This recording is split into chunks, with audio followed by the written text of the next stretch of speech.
Kindy Rock Stars.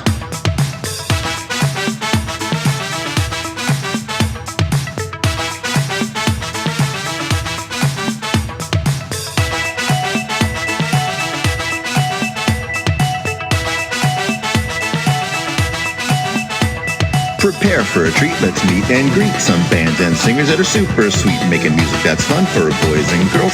Help them learn about this great big world. Fun for the family, yes it's true, your kids will love it and you will too. Clap and dance and sing aloud, become a part of the Kindy crowd. These songs will make you move your feet and give your ears a great big treat. So settle in, grab your guitars, and let's get to know our Kindy rock stars.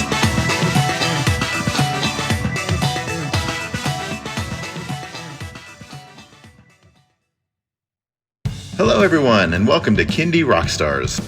This is the show that gives you the stories behind the songs from some of the best bands and singers that are making fun, informative, educational, catchy, and occasionally silly songs for children and families. I'm your host, Patrick Adams, and each episode of Kindy Rockstars will feature an artist and a featured song. So let's get to this week's show.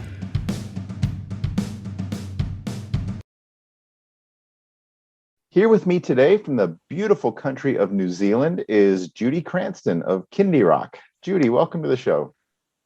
Hi, it's so great to be here. Thank you so much for having me. And I love the name of your show.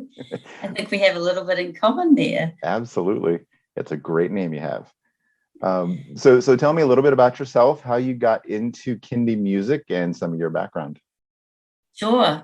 Well, I've always had a love of music, which I'm sure you understand. And, you know, right from a very early age, I remember listening to choirs and just being absolutely absorbed by things like that. I taught at schools. I trained as a secondary teacher and taught secondary school and then intermediate, which is the 11, 12-year-olds, and then primary, and then ended up doing preschool stuff. I left teaching and decided to be a rock star because I wanted to be a rock star. So I had a band called Famous Fish for quite a few years. And then sadly, one day about 14 years ago, I broke my knee on stage. And I thought, oh, I can't be a rock star forever. I better think of something else to do. So I decided to start up kindyRock, my music education company. And I do have a real affinity with using music as an educational tool. And so for me, kindyRock is about that, creating songs and teaching experiences using music that people can really enjoy, but also learn things from. So that's the background, where it came from. Very good. Yeah, so tell me a little bit more about your company. So how many different ways does it use music to teach and educate? And do you get out there and perform under that name? Yeah, okay. So our brand name's called kindyRock, and I guess the first few years we did lots and lots of classes where we would invite parents or mainly parents, caregivers along, and we would be having a little circle time in a room with like 10 mums and 10 kids, generally the preschool age, and mainly sort of under 3 as well, because mostly by the time kids get to 3 in New Zealand, then they're off to kindies or other things, kindergartens. So I spent the first 3 or 4 years really just honing in on what children liked to listen to, what parents like to listen to as well. So it became a collective learning experience, learning to write a song that really encapsulated something that was interesting for the child, but also a learning experience as well. So I spent a lot of time honing the craft of writing an educational song that was still fun because we don't want it to be boring. And then, so in the first few years, I actually put out 6 albums, which was mammoth, but I wanted to actually have enough material of my own so I didn't have issues with copywriting. And so a lot of the stuff I wrote in the first few years was like, okay, we want to do a transport theme. I need to write a train song or a song about a digger. And so that's how I started writing. And then as I got further on, I changed the style a bit of writing and got more into personal development kind of stuff. So I wrote a whole bunch of affirmations for kids, which I don't think we're going to talk about today, but we might another day. But anyway, so I wrote a whole bunch of affirmations for kids, which is using music as a positive learning experience of language and feelings and stuff. But more recently, because I feel like I don't want to just keep writing, I want to extend what my what I want to say, my footprint on the world. I've got into teaching teachers. So that's what kindyRock mainly does now. So it teaches, not necessarily teachers, but anyone who wants to actually use music as an educational experience with kids, how to do that in a better way, in a more effective way. And why we want to do that. Like why is the brain such a beautiful thing for children to use when you use it with music? You know, why does it all work together? And so you use a bit of neuroscience, a little bit of developmental science, like what sort of ages and stages are children at different, you know, what are they learning? What's the difference between a baby's song and a 5-year-old song? And yeah, and so now that's what I'm doing now. I'm developing training courses for teachers to go to, and so I guess we've done a bit of the full spectrum, and now that I'm getting a little older, I don't have to jump around quite so much. So do you have a specific age range that your music is targeted for? I know you mentioned 0 to 5-year-olds, but is that the main group? Yeah, pretty much. I mean, kindy in the New Zealand sense is preschool music, which is 0 to 5. A lot of, well, I won't say a lot, but the music I've written in the last sort of 3 or 4 years has been more for the 4 to 8-year-olds, but that's just a smaller bracket. But most of my stuff, anything under the kindyRock brand, is the 0 to 5. Very good. So kind of what inspires you? Because in some of the people I've talked to, is like anything can inspire a song, but what things typically get you to think, oh, that would be a great song? Yeah. Well, I'm really interested in the written and the spoken word. So, you know, sometimes people will just write something on Facebook and immediately I go, oh, that's a song. And it's like my brain just goes tick, tick, tick, tick, tick, tick, tick. Yeah. And I've also been, you know, as I've developed my resources, I've been, you know, given jobs to do, like, we want songs about beanbags. So sometimes it's been very prescriptive in my writing. But other times, like, I'm just looking out my window at a purple bucket and I'm thinking, you know, I can just easily make a song about purple buckets or something to do with rhythm around buckets. So I think my brain's just kind of wired for music and creating it. Yeah, I can totally understand. Yeah, I bet you can. So how did you weather the pandemic down in New Zealand? What was the scene like? What did you do to kind of get through it musically? Well, it's interesting because for us in New Zealand, it hit the middle of March, and the end of March, I was due to go to the UK and do some training there in Australia. So it completely chopped me off at the knees. I wasn't doing a lot of kindergarten work, but I was doing more of the training stuff. So I was really lucky to be given a grant by Creative New Zealand, and I created an app for kindyRock. So basically it was replacing the fact that children couldn't go to their classes, you know, they couldn't go to their libraries or their daycares or the kindergartens anymore for music.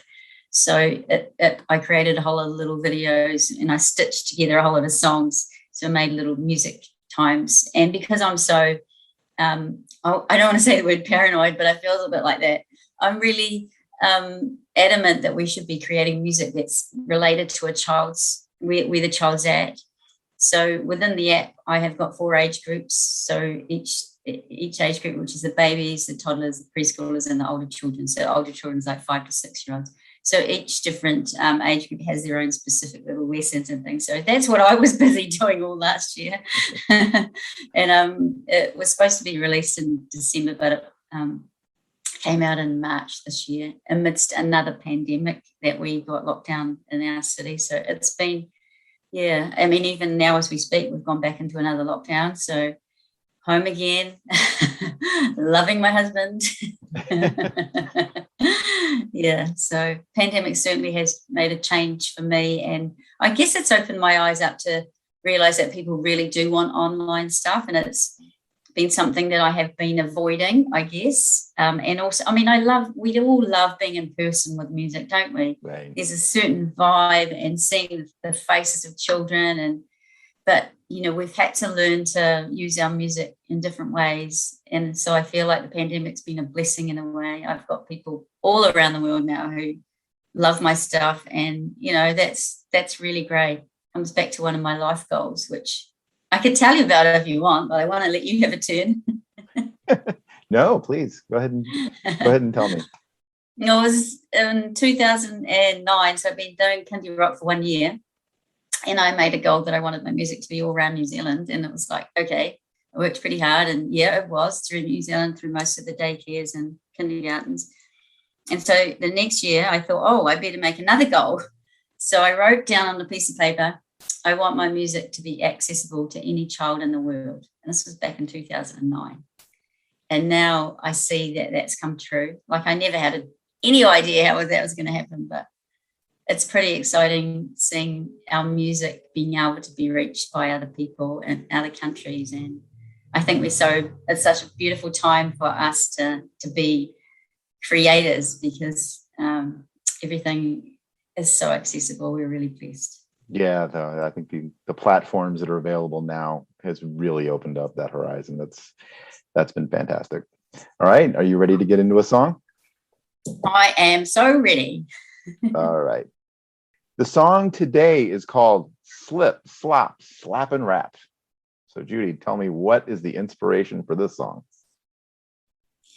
Well, I decided that I wanted to write a sunscreen song.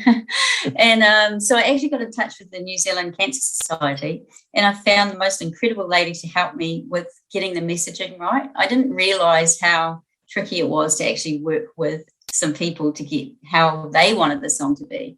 So it was sort of a bit frustrating. I knew it wanted it to be slip, slop, and slap, but they said we have to do this. They said we have to do things about the UV and all sorts of other things. But in the end, it comes across this song that has beautiful messaging. It's got lovely hooks so that kids can remember what they're supposed to remember. And even parents are saying it really helps them to remember as well, because it gets stuck in their head and off they go to the beach and they remember. In the middle of the day, slip into the shade, because that's what we need to do to keep safe. Sounds like a marketing agency needs to pick this song up and use it for, advertising suntan lotion. Sounds like a great plan to me. Yep.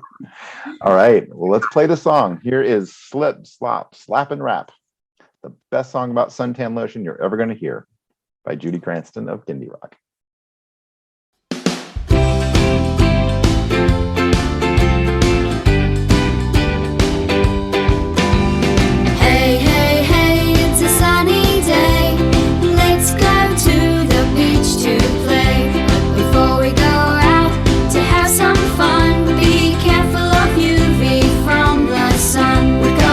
Slop, slap, and don't forget to wrap sunscreen, sunny shirt, and a hat.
That was Slip, Slop, Slap, and Rap by Judi Cranston of kindyRock.